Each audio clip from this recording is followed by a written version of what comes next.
और तुम बोलोगे ना कि तुम इतना टेक टेक क्यों करते हो, इतना क्या ही है, तो चलो अब तुमको दिखाता हूँ। तुम्हारे को मैं अपना टेक सेटअप दिखाता हूँ। देखो एक तो एक चार्जर पड़ा हुआ है मैकबुक का, ऊपर से ये देख रहे हो वायरलेस कीबोर्ड, और ये माइक पड़ा हुआ है, 2 माइक है, शोज़ वगैरह के लिए काम आता है मेरे को डीजे वगैरह करते टाइम। अब ये पहला लैपटॉप, ये दूसरा लैपटॉप, ठीक है। ये इतनी बड़ी स्क्रीन सामने में ही चालू रहती है, ठीक है।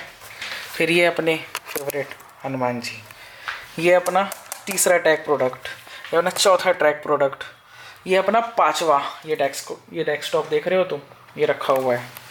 ये अपना मतलब ये तो अपने मेन रोज़ी रोटी है, ठीक। और एक जो मैं अपने हाथ पे पकड़ा हुआ हूँ, टीवी के थ्रू दिखाने की ट्राई करता हूँ, ये जो अपने हाथ पे मैंने एक कैमरा पकड़ा हुआ है। अब भाई ऐसा अगर एकदम टेक टेक वाला माहौल रहेगा पूरे कमरे में, तो भाई आदमी टेक की ही नहीं बात करेगा।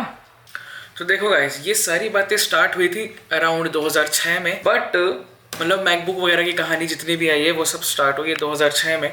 लेकिन बट अगर आज की बातचीत हम करें तो देखो यार, मेरे पास एक मैकबुक प्रो है, ध्यान से देख लो।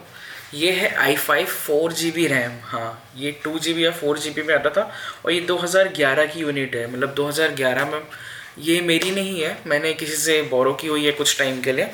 जस्ट मैंने ये मैकबुक उठाई और मैंने सिर्फ चेक किया कि मैं इसे चला पाता हूँ कि नहीं, मेरे काम होते हैं कि नहीं, इन सारी चीज़ें। इसकी बैटरी जा चुकी है, सब कुछ ख़राब है, पावर पे बस चलता है और बहुत अटकता है, बहुत दिक्कतें देता है। बट ये 2011 का है, लास्ट अपडेट इसमें 2018 या 19 में आया था, उसके बाद ये बंद हो चुका है। बट जो काम करना था वो इसमें हुआ, वीडियो एडिटिंग छोड़ के सारे काम हुए, म्यूज़िक लोड वगैरह हुआ। इनफैक्ट इसमें SSD नहीं, हार्ड डिस्क यूज़ होती है। और आज भी अगर तुम देखोगे ना यार, तो इसकी क्वालिटी तुम देख रहे हो, एक भी इस पर तुम कुछ भी ऐसे प्रेस करोगे कुछ भी नहीं। इनफैक्ट जो हिंज की भी क्वालिटी है ना, वो आज के जो 2025 के जो जितने भी विंडोज़ आते हैं ना, उन सबसे बहुत ज़्यादा तगड़ी है। तो तुम एक बार ये देख सकते हो, ये क्वालिटी है, ऐसी क्वालिटी देता था एप्पल तब भी। और ये तुम देख सकते हो, इस पर भी बैकलाइट वगैरह हर एक चीज़ है। तो ऐसा कुछ मैकबुक प्रो आता था उस टाइम पे। एंड भाई सॉलिड बिल्ड क्वालिटी, और पोर्ट्स की क्या बात कर रहे हो भाई, तुम एक बार तुम ध्यान से इस पर पोर्ट्स देखो। इतने पोर्ट्स तो भाई तुमने, मेरे को नहीं लगता किसी मैकबुक में देखे होंगे कभी। और इस साइड पे CD भी लगती है इसमें। तो ये तो खैर होगी पुरानी बातें। अब आते हैं अपन अपने मेन उस पर। So as you guys know, जो भी जितने भी अपने मैक वगैरह है, मैकबुक वगैरह, वो जाने जाते हैं परफॉर्मेंस के लिए। अभी तो मैक स्टूडियो प्रो और ऐसे बहुत सारी चीज़ें आ चुकी हैं। बट तुमको पता है कि अगर मैकबुक कोई लेता है तो वो लेता है लॉन्ग टर्म के लिए, 8 से 10 साल भी चलाते हैं भाई लोग, इसको ही देख लो। फिर उसके बाद रिलायबिलिटी के लिए, क्योंकि तुम ना रिलाय करके बोल सकते हो कि मेरा आईफोन, मेरी एप्पल वॉच, मेरा मैकबुक ये ऐसी ही परफॉर्मेंस देगा हर बार हर टाइम, तुमको आइडिया रहता है। लेकिन तुम वो चीज़ विंडोज़ में या एंड्रॉयड में बोल नहीं सकते हो कि उसकी मतलब रिलायबिलिटी नहीं बोल सकते हो कि वो ऐसा ही परफॉर्म करेगा। May be sometimes good, may be sometimes bad, ऐसा वाला कुछ होता है। बट मैं आँख बंद करके बोल सकता हूँ, इसकी जो क्वालिटी रहती है वो टॉप नॉच होती है। और अगर तुम एक बार ले लेते हो तो लॉन्ग टर्म इन्वेस्टमेंट है, और बिल्ड क्वालिटी इतनी तगड़ी होती है कि भाई ये देख रहे हो ना तुम, ये जो दब जाता है, ये प्लास्टिक, ये सब। तो देखो यार, तुमको पता है एनी डे M4 हो, चाहे M1 हो, चाहे M5 हो, वो आज की डेट में कोई भी विंडोज़ लैपटॉप ले लो तुम, चाहे वो M5 ले लो, M4 ले लो, और विंडोज़ का कोई भी अल्ट्रा सीरीज़ का भी प्रोसेसर ले लो, चाहे i5 या AMD का राइजन का कोई सा भी सीरीज़ ले लो, तुमको पता है कि AMD क्या चीज़ है, इंटेल क्या है, और मैकबुक की जो M सीरीज़ है, जब से एप्पल ने अपना सिलिकॉन लॉन्च किया है, वो क्या होता है। तो ज़रूरी नहीं होता है कि तुम हमेशा मैकबुक या एप्पल से स्टार्ट करो। मैंने भी विंडोज़ से स्टार्ट किया था, अभी इस पे भी मैं आऊँगा कि ये जर्नी क्या रही है मेरी। बट ज़रूरी नहीं है कि तुम हमेशा एप्पल से या तुम महंगे से ही स्टार्ट करो। हम मिडिल क्लास फैमिली वाले हैं भाई, हमको पता है, हम एक एक पैसा सोच के इन्वेस्ट करते हैं, कहाँ करना है कहाँ नहीं। एंड अगर हमको पता है कि ये चीज़ इतने में हो जाएगी तो हम उसमें चले जाएंगे। हम बाद में रिग्रेट करके हम ले लेते हैं, पर ज़रूरी नहीं है। तो मैंने स्टार्ट तो विंडोज़ से किया था, लेकिन अब फाइनली मैं पहले आईफोन में गया, फिर उसके बाद मैं आईपैड में गया, फिर धीरे से अब मैं मैक पे जा रहा हूँ। एंड आई होप भाई आने वाले टाइम पे मैक मिनी, एप्पल टीवी और ये सब चीज़ें भी मैं उठा। तो ऐसा डिपेंड करता है यार कि मतलब तुम्हारा क्या बजट है क्या। मैंने भी बहुत सोच समझ के इन्वेस्ट किया है, और धीरे धीरे उससे आउटकम आएगा तो फिर और उस पर अपग्रेड करते जाएंगे। तो तुमको उसके बारे में बताने से पहले मैं बताता हूँ भाई, ये देखो, इन सबको जानने से पहले तो सबसे पहले तो तुम ये देखो, ये है Asus का टफ F17। ये मैंने लिया था अराउंड 65,000 के आसपास। इस पर मैंने रैम अपग्रेड कराई थी, 8 GB की रैम, इसको मैंने 16 करवा लिया था। 512 की SSD थी, 2050 का 4 GB वेरिएंट कुछ इस पे लगा हुआ आया था, i5 था, और 150 वाट की कुछ इसकी वो थी, एडॉप्टर थी, जिससे ये चार्ज हो जाता था बस। लेकिन गलती से अगर मैं इसको ऐसे लैपटॉप उठा लूँ या भूल जाऊँ यहाँ से चार्जिंग का हटाना पॉइंट से, भाई ये लैपटॉप के साथ चार्जर और सब लेके निकल जाता था। पर मैक में वो चीज़ कभी नहीं हुई भाई। मतलब वो एक इनका क्या बोलते हैं, मैक सेफ चार्जिंग कुछ होती है जो अभी 3rd जनरेशन पे आ चुकी है। अगर गलती से तुम खींच लो, चार्जर अपने आप हट जाएगा, लेकिन तुम्हारे लैपटॉप को या किसी का कुछ नहीं होगा। इनफैक्ट अब तुमको मैं इसके बारे में बताता हूँ। मैंने इसको लिया था 2024 में जून के टाइम पे, और अब दिसंबर का टाइम है, मैं मैकबुक पे स्विच कर चुका हूँ, और मैं जो है इसको अब थोड़ा साइड करने वाला हूँ, क्योंकि भाई विंडोज़ में मेरे पास ऑलरेडी एक पीसी है, तुम देख सकते हो पुराने वीडियोज़ में। तो सबसे पहली चीज़ तो भाई इसकी देखो डिस्प्ले, एंटी रिफ्लेक्टिव कोटिंग बोलो या जो भी, बट अच्छी डिस्प्ले है। लेकिन लिक्विड रेटिना की बात अलग हो जाती है। ऑल्सो अगर तुम नोटिस करोगे ना तो इसमें बहुत ज़्यादा, मतलब ये देखो, ये बहुत ज़्यादा ये हिलती है। एज सच इतनी नहीं है क्योंकि ये वाली सीरीज़ अच्छी है, लेकिन तुम देख रहे हो ये स्पेस देखना, ये प्रॉपर दबता है यार, ठीक है। अगर कीबोर्ड की भी इसकी बात करें तो इसका कीबोर्ड का फीडबैक और सारी क्वालिटीज़ की अच्छी है, लेकिन कंसीडरिंग द प्राइस पॉइंट 65,000 का है ये। ऐसे पड़ा 60 का था, रैम वगैरह अपग्रेड करके मेरे को थोड़ा ज़्यादा लग गया था, ठीक। और भाई साहब इस पे जो फ़ैन वगैरह और हीट सिंक जो दी होती है ना, सिर्फ देखने की है।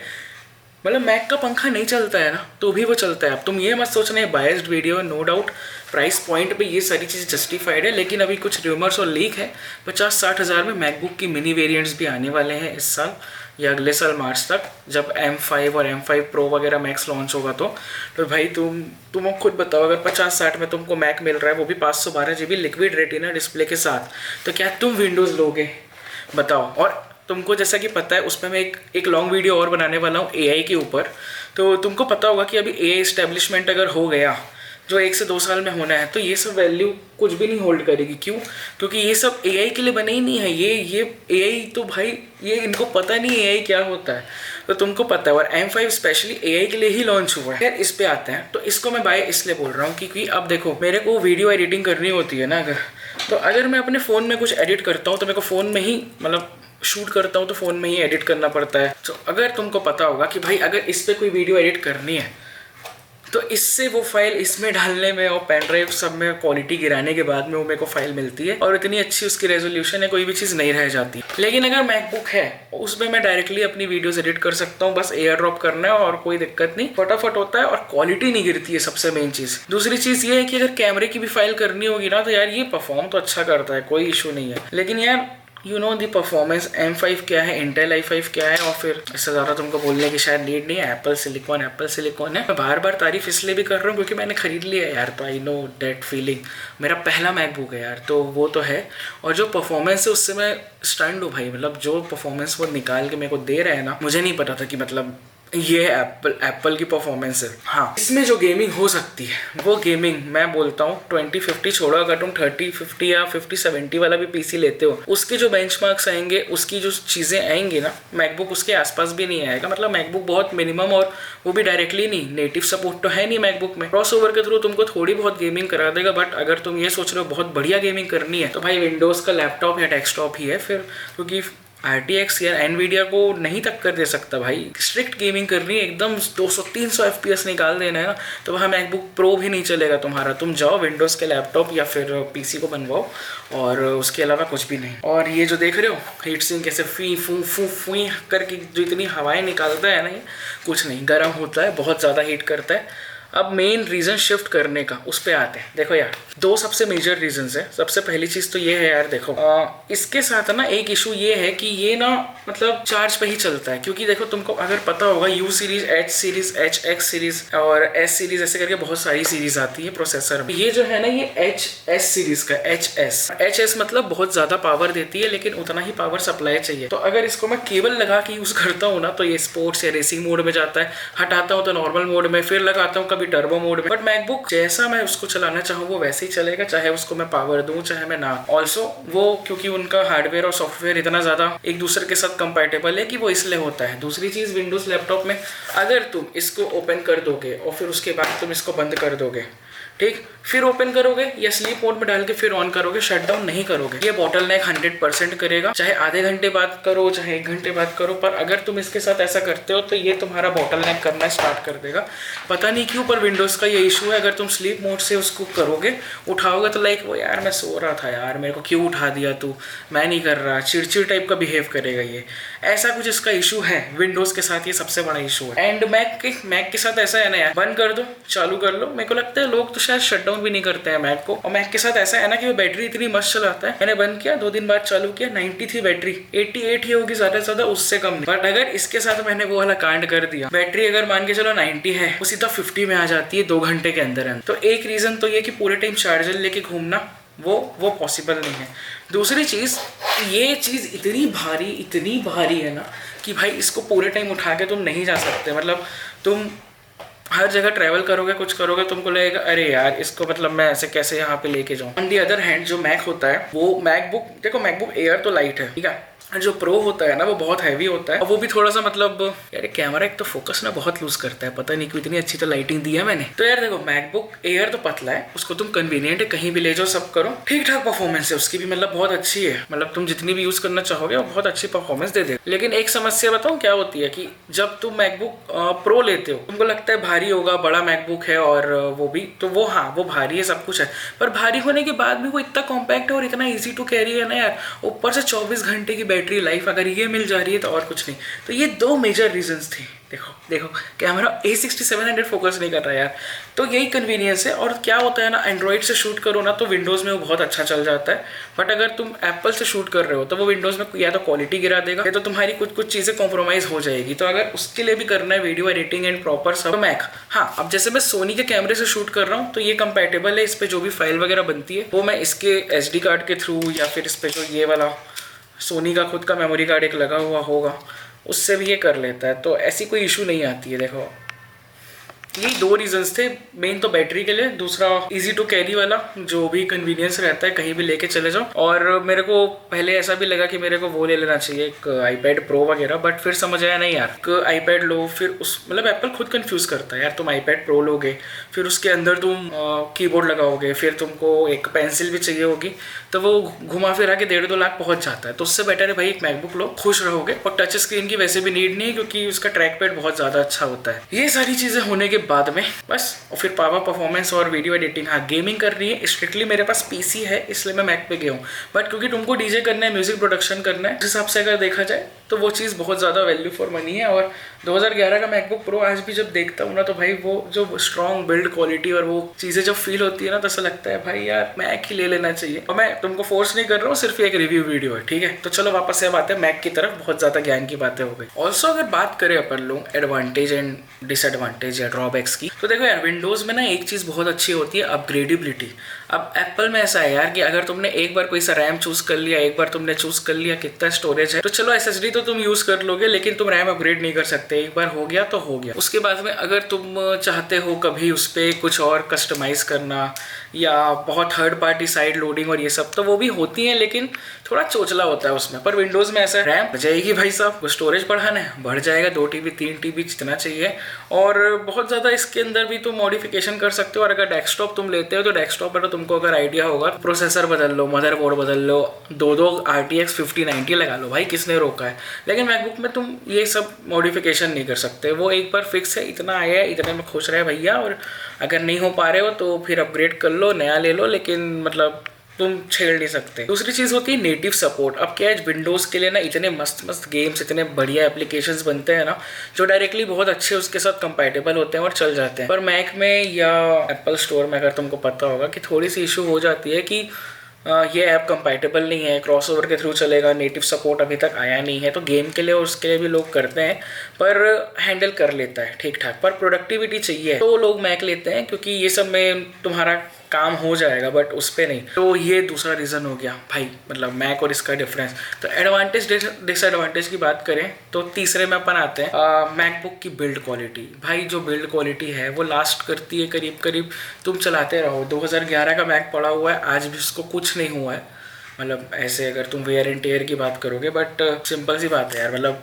वॉबल इशू, स्क्रीन वॉबल होना और ये सब नहीं स्टेबल। इनफैक्ट तुम एक हाथ से लेट को उठाओगे और बंद करोगे ना तो तुम्हारा पूरा लैपटॉप नहीं उठेगा। लेकिन जैसे अगर पता नहीं उसके नीचे वो मतलब क्या बोलते हैं यार, रबर पैडिंग ऐसी है या क्या, लेकिन अगर तुम इसको उठाना चाहोगे तो ये देख रहे हो, ये पूरा का पूरा ऐसे उठने को चाहता है, ये पूरा ऐसे उठने को चाहता है, वो स्टेबल ही नहीं रहेगा, ये नीचे से उठना चाहेगा। ये विंडोज़ के साथ होता है, ये हमेशा वो हमेशा उठना चाहेगा।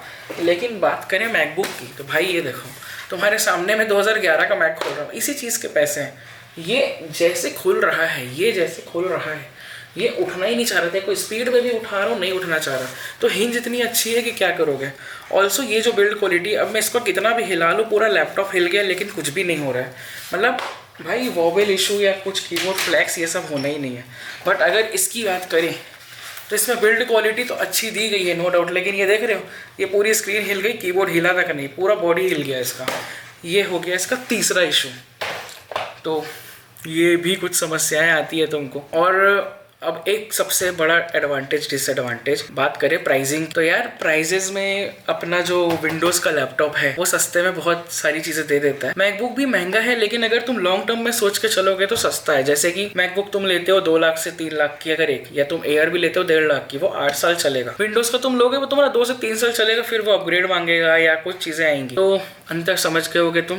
बाकी गेमिंग करनी है तो मैं बोलूँगा लैपटॉप भी मत देखो, डेस्कटॉप पे जाओ, एक डेस्कटॉप बनवा लो। पीसी बिल्ड से अच्छा तो कुछ भी नहीं होता है। जो मैंने 2016 में पीसी बनवाया था वो 2025-26 आ रहा है, उसमें भी चल रहा है। अब रही बात बैटरी की, भाई 24 घंटे चलता है, ये 2 घंटे भी नहीं चलता है, 1 घंटे 50 मिनट। और वो अगर डिपेंड करता है, अगर बहुत हैवी टास्क मैंने कर दिया तो शायद वो 40-50 मिनट में ही बंद हो जाता है विंडोज़ का लैपटॉप। यू सीरीज़ के लंबे चलते हैं लेकिन 2-3 घंटे 4 घंटे, उससे ऊपर नहीं। तो ज़्यादा उम्मीद मत रखना, कन्वीनियंट नहीं ऐसा कुछ है। 5वें में आते हैं तो भाई 5वीं चीज़ ये है यार, ईज़ ऑफ एक्सेस। भाई कितना कंपैटिबल है और क्या है। तो भाई देखो, अगर तुम्हारे पास एंड्रॉयड है, ठीक है, तुम नो डाउट विंडोज़ के लिए जाओ और सब कुछ। अगर मैक रखे हो, मतलब मैक लेने का सोच रहे हो, तो तुम्हारे पास आईफोन या ये चीज़ें भी होनी चाहिए। क्योंकि होता क्या है ना यार, मतलब वो एकदम सीमलेस कनेक्टिविटी। अब फ़ोन आ रहा है इस पर, फ़ोन तुम्हारा दूर में है तो तुम टैबलेट से उठाया, टैब नहीं है तो मैकबुक में उठा लिया। और अब तो मैकबुक में मतलब ताहो वाला जो सॉफ्टवेयर अपडेट आया उस पर तुम कॉल भी लगा सकते। एक हो गया। आते हैं 6वीं बात, कन्वीनियंस। भाई तुम इसको उठा के कहीं भी रखो और चल पलो, साइड में रख के ना, ये दुखेगा, तुम्हारा हाथ भी दुखेगा और तुमको समझ में नहीं आएगा। और कहीं भी लेके जाओगे तो सिर्फ ये नहीं, इसके साथ इसका भाई भी आएगा। कौन? चार्जर। क्यों? क्योंकि भाई ये 1 घंटे के ऊपर चलना है नहीं, बट तुम बिना चार्जर के उसको ले जा सकते हो। और पूरे टाइम तुम मतलब बिना चार्जर के जब उसको लेके भी जाओगे, वो एटलीस्ट तुमको 10-12 घंटे का तो देगा ही वीडियो एडिटिंग पे भी। तो तुमको सोचने की ज़रूरत नहीं, 2 घंटे भी नहीं, 1 घंटे 10 घंटे, समझ रहे हो अंतर? 24 घंटे 2 घंटे। तो ये एक डिफरेंस रहेगा। और बात करते हैं 7वें और सबसे मेजर चीज़ की, सबसे ज़्यादा मेजर चीज़ की। तुमको पता होगा, अगर तुम स्लीप मोड में डाल दोगे या तुम शट डाउन करके ऑन करोगे या तुम बिना केबल के अगर विंडोज़ के लैपटॉप को यूज़ करोगे, तो भाई विंडोज़ का लैपटॉप ना वहाँ बहुत स्ट्रगल करता है, अटकता है। फ़ैन इतना तेज़ चलते हैं, फू ही कर देता है कि हालत ख़राब हो जाती है भैया। मतलब विंडोज़ के लैपटॉप एकदम गर्म हो जाते हैं और थोड़ा इशू हो जाता है इसको। मेन चीज़ परफॉर्मेंस अच्छी नहीं आती है अगर तुम इसको चार्जर ना लगाओ। और लैपटॉप कूलर अगर तुम लगाते हो तब तो भाई ये बहुत अच्छा चलता है। लेकिन लैपटॉप कूलर नहीं और गर्म हो रहा है और अगर एयर वेंट्स को तुम जगह नहीं दोगे तो ये चार्जिंग में लगा के भी थोड़ा बहुत लैग करेगा। On the other hand MacBook भाई पंखा भी नहीं चलाता, पता नहीं क्यों। अब एयर सीरीज़ में तो फ़ैन नहीं होते हैं और इनके जो प्रो सीरीज़ है उसमें एक फ़ैन होता है, और जो इनके M5 M4 वाले सीरीज़ है उनमें एक फ़ैन होता है प्रो मॉडल पे। और मैक्स वाले वेरिएंट जो होते हैं 16 इंच वाले जितने भी हैं उन सब में दो पंखे दे के रखते हैं, पता नहीं ऐसा पार्शियलिटी क्यों। और एयर में तो पंखे ही नहीं है, लेकिन वो भी फ़ैन गलती से चालू नहीं होते हैं, बहुत मुश्किल, बहुत रगड़ दोगे ना जब, तब वो चालू होंगे, नहीं तो वो स्टार्ट भी नहीं होते हैं। तो ये भी एक चीज़ है, बिना पावर दिए इसमें परफॉर्मेंस थोड़ी मुश्किल है विंडोज़ में। लेकिन बिना पावर के मैकबुक में तुम चाहे बंद कर दो, खोल दो, चाहे पावर दो मत दो, जितनी भी बैटरी है वो बैटरी में भी सेम परफॉर्मेंस देगा जो तुमको उसमें देगा। तो भाई बस। और बात करते हैं 8वें 4 हाँ पाले जी। तो बात करते हैं 8वें पॉइंट की, भाई साहब, जो होती है डिस्प्ले। अब देखो विंडोज़ के सरफेस में या तुमको जो तुम 1-2 लाख 1.5 लाख के लैपटॉप्स भी लेते हो या अच्छे लैपटॉप्स भी, उन सब में बहुत ज़्यादा अच्छी डिस्प्ले नहीं मिलती है, LCD डिस्प्ले मिलती है। वहीं पे वो लिक्विड रेटिना XDR ऐसी कुछ डिस्प्ले देते हैं उस पर वो जो मिनी LED टेक्नोलॉजी है और कुछ भी नहीं। जो पहले के M1 वाले टैबलेट आते थे और फिर जो M4 वाले आए जिस पे उन लोग मिनी LED को ऐसे चिपका देते हैं, वो वाली जो डिस्प्ले आती है। तो भाई डिस्प्ले, दूसरी चीज़, अगर आउटडोर या कहीं यूज़ करोगे ना, डीजे करते टाइम बहुत स्ट्रगल होता है। जब बुक में या कहीं डीजे करना होता है भाई, लिटरली डीजे की स्किन को ना ब्लैक से वाइट करनी पड़ती है ताकि वो दिखे। बट 1600 की पीक ब्राइटनेस है, लेकिन 1000 निट्स बहुत होती है। और 1000 निट्स की जो नॉर्मल ब्राइटनेस है ना, मतलब एक्सट्रीम, वो इतनी क्लियर, इतनी ज़्यादा बढ़िया होती है ना कि तुम कंपेयर नहीं कर सकते उस चीज़ को। तो 1600 की पीक ब्राइटनेस हटा दो, 1000 निट्स ही है वो। तो वो 1600 मतलब वो जो बूस्ट हो जाता है ना HDR कंटेंट में, HDR में नहीं, HDR जो चलता है बहुत, आई हेट HDR भाई, मतलब एकदम से आंखें ख़त्म हो जाती है मेरी। तो वो चीज़ तुमको विंडोज़ के सस्ते में तो नहीं मिलेगी 50-60 हज़ार में। तो ऑल्सो ये तुम्हारा कॉल है, तुमको क्या बाय करना है क्या नहीं। मेरा काम था कंपेयर करना, मैंने कंपेयर करके बता दिया। आई होप आपको ये वीडियो अच्छा लगा होगा, इन्फॉर्मेशन अच्छी लगी होगी, क्वालिटी कंटेंट लगा होगा और आपकी शायद हेल्प हुई होगी। तो ठीक है, एक लाइक कर देना, सब्सक्राइब कर देना, शेयर कर देना। और इंस्टाग्राम का हैंडल मेरा PRAKHARRKASHYAP, या तुम सर्च कर सकते हो प्रेडजोन भी, ठीक है। बस इतना ही था वीडियो में। और एक चीज़ और तुमको बतानी थी, ये तो मैंने बता दिया मैकबुक प्रो की बात, बट अब कुछ लोग ऐसे भी है ना जिनको भाई मैकबुक एयर चाहिए, तो डोंट वरी, तुम्हारा भाई बैठा हुआ है, तुम्हारा भाई तुम्हारे लिए करेगा। एक मैकबुक एयर भी मैंने अरेंज किया है, M4 वाला, जो मतलब अभी M5 तो लॉन्च हुआ भी नहीं है, 512 GB का, जो मतलब बेस वेरिएंट से एक वेरिएंट ऊपर। मैंने एक फ्रेंड का अरेंज किया है, मैं उसका भी एक रिव्यू बनाने वाला हूँ। अब उसको विंडोज़ से मैं कंपेयर नहीं करूँगा, क्योंकि मैक और विंडोज़ का कंपैरिजन इस वीडियो में हो गया, वो ख़त्म है, इसके बाद अपन लोग नहीं करेंगे। बट एक मैकबुक एयर का रिव्यू और बनाने वाला हूँ मैं, और तुमको मैं बताऊँगा कि अगर तुमको बजट में चाहिए तो 80-90 हज़ार, 1 लाख तक वो मिल जाता है। और 1 से 1,60,000 तक उसका टॉप वेरिएंट आता है, 1,70 तक। तो तुमको मैं कंपेयर करके बताऊंगा तुमको वो वाला लेना चाहिए या इस पे जाना चाहिए, बजट तुम्हारा है। और बाकी उससे भी कम अगर करना है तो सेकेंड हैंड भी देख सकते हो या जो भी। तो मैंने अरेंज किया मैकबुक एयर M4, उसकी भी मैं वीडियो बना दूंगा। तो ख़त्म करते हैं आज की वीडियो को अपने एक परंपरा के साथ में, और बाकी से ही वो एडी पार्टीज़ भाई।